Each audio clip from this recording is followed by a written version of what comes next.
This is Destination Detour, your poetry podcast where we get lost on purpose. I'm your host today, Sean King. And I'm Romig. Today we're going to have Josh reading one of his pieces to us. We're going to talk about it. You can go, Josh. This is At the Concert. It's from a short collection of poems about women that I either met, know, or made up. There was a beauty in her brokenness, the way an abandoned church is spiritual, beaten in the fight against her nature, submitting to the ivy. She was self-destructive and potentially poisonous, but she was my punk rock goddess, and I her poet, slave, muse, and mistress. I knew I was doomed to heartbreak. Nevertheless, I took the bold steps toward my apocalypse. Her name is Catharsis. I am Icarus's wax wings. I can't get too close or she'll burn right through me. It's a defense mechanism, she says. She's crazy, and I should fly far away. I should heed the warning, but I don't. I'm drawn onto her, inked by something more than animal attraction. I'm a bloodlusting mosquito, and all I want is a little bit of her inside of me. She makes me want to write metaphor-heavy poetry. I really like that poem. I think the strongest parts of it are definitely like the beginning and the end. I just think that it hits really hard at the beginning and ends with a really good line. So, is there anything you wanted to say about the process of writing that, or like where that came from? The title would suggest that I saw some punk girl at a concert, but I didn't. I was inspired by this 30-some-year-old woman I went to college with, she had so many tattoos up her arms, and she was this English major that I knew, and I had like this little bit of it wasn't a real crush, honestly. It was, she was a fellow student, but she was just really interesting and really fun, and she looked like she went to a lot of concerts and a lot of punk rock shows and stuff. So I imagined somebody seeing her at this show, at one of those shows, and just falling head over heels for her. And this is the poem they would write.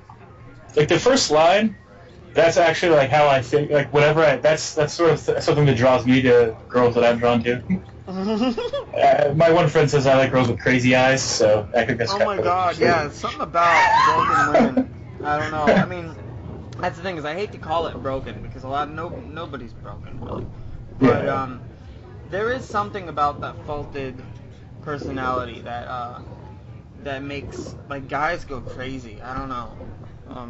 Yeah, like when you can tell that they've lived life. You know, like they're frazzled but they're stronger because of it. Like their weakness is their strength. That kind of model. That's like the same thing that Like an abandoned church is spiritual.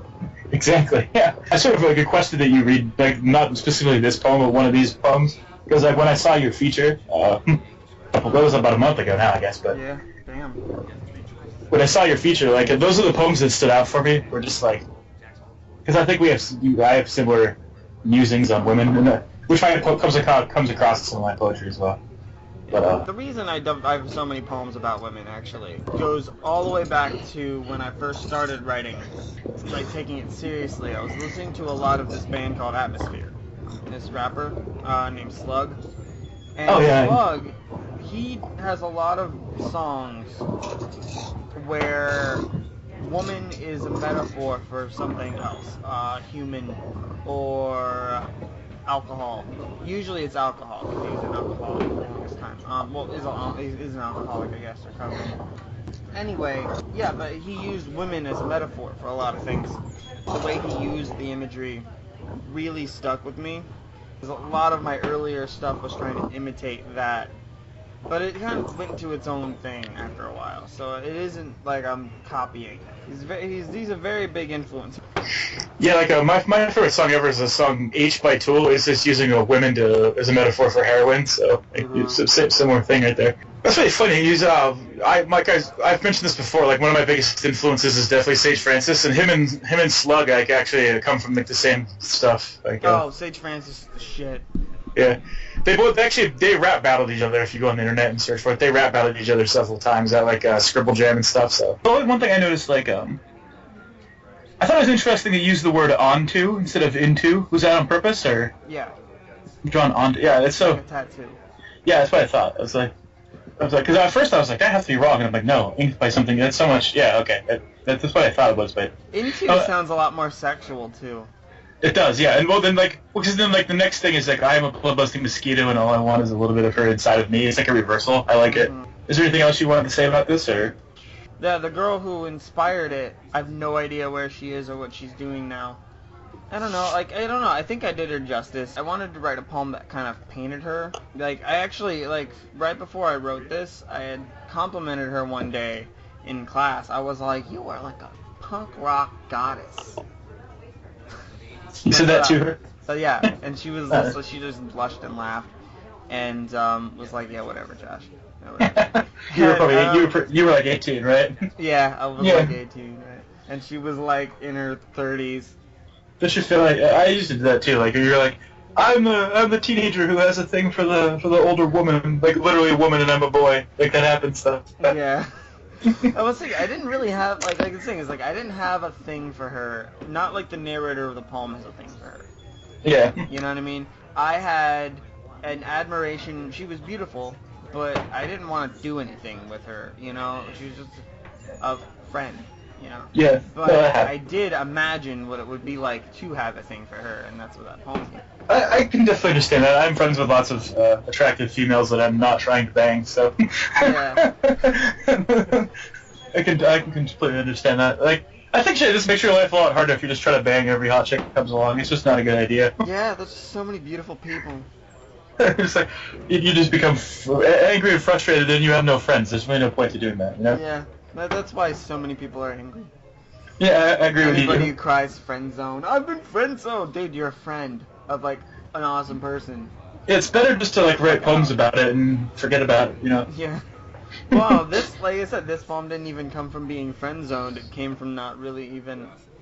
It just came from like, what if somebody saw her at a concert, one of these concerts she goes to. Oh, yeah, I mean, everyone tries to pin. Like, when you write a poem, everyone tries to pin, like, the opinions in the poem on you, and you're like, then you just have to, like, I have an imagination. I used it. Well, yeah, I like to tell stories from perspectives that aren't mine. I like to tell stories from, you know, like this random stranger at a concert, or, you know, some onlooker staring at an old person smoking, or... Yeah, well, if you look at like Shakespeare, everyone tries to say like, there's no way William Shakespeare could have written anything because he wasn't rich, so he couldn't have known the way rich people think. And I was like, if you're the greatest writer ever, I think I can make the leap that your imagination is strong enough to do that. I'm sorry. Yeah, exactly. I mean, I'm not saying I know for a fact that he wrote all that stuff. I'm not even arguing. That's too much stuff to argue on a podcast. But yeah, like I'm just tackle it in an episode or two. Yeah, like the 3-hour episode of Destination Detour. You want to hear another one from that collection? Yeah, that'd be awesome. Here's one a lot of people like, and so I just felt like, all right. So, Ode to Ode on a Nightingale. Sitting in a corner booth by herself, sipping a Long Island iced tea and reading Keats, hands down, she's the most captivating person in this bar. Fingertips calloused and hands nicked and scraped like she'd been in a fight with experience and went down swinging. Eased into her seat like slipping naked into a hot bath, she smiled with all her teeth, like no one was looking. She left her phone at home in pieces on the kitchen floor. Tonight, she was going to forget all about the custody battle, the bill collectors, the late night fights about who was right and who was left in this room with all the shattered glass to clean up. The long sobbing nights with her pillow and secret shame. The regret for time poorly spent for looking for love in bars and cold blue eyes. The years that separated her from 22 when she was young and delusionally happy. With her body language, she unknowingly spoke to me. She said, "Tonight, I came here to drink and dance. Don't bother me with pickup lines, pickup artists. Go find another canvas. Mine's been painted over plenty. I don't have any more time to save any white knights from their mother's tit. That fairy tale story always ends in Shakespearean tragedy. Plus the damn horse leaves scuff marks on the dance floor." I take one last sip and slip the bartender an extra 20. Tonight, the Nightingale drinks for free. I leave before she can thank me. That's really good. I think, did you read that at your feature? Yeah, I did. Oh, my brain omitted that from my memory for some reason. Which is, it's apt to do lately, you know, it just does that all the time. But, yeah. My favorite line is probably like fingertips calloused and hands nicked and scraped, but she's been in a fight with experience and went down swinging. I think that's like sort of maybe the epicenter of the point of the character, maybe. Yeah. But I think that's really strong. She left her phone at home in pieces on the kitchen floor. Huh. Yeah. That actually just makes me stop like right there and think for like a minute before I would continue reading. Like if I was reading it as a page poem instead of like listening to you. That might be the strongest single image in the poem. Mm. Indirectly, because it makes me stop and imagine like something else besides what's going on. Mm-hmm. It cuts from the scene that you're in to like back at her home. There's pieces of your cell phone on the kitchen floor. Is it bad that I imagine a dude coming in and like seeing it and like flipping out even though she's not there?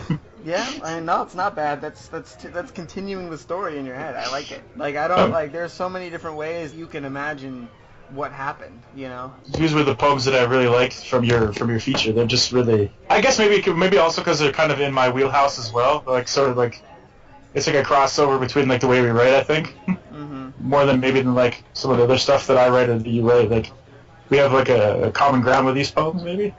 This has been Destination Detour. I'm J.M. Romig. I'm Sean King.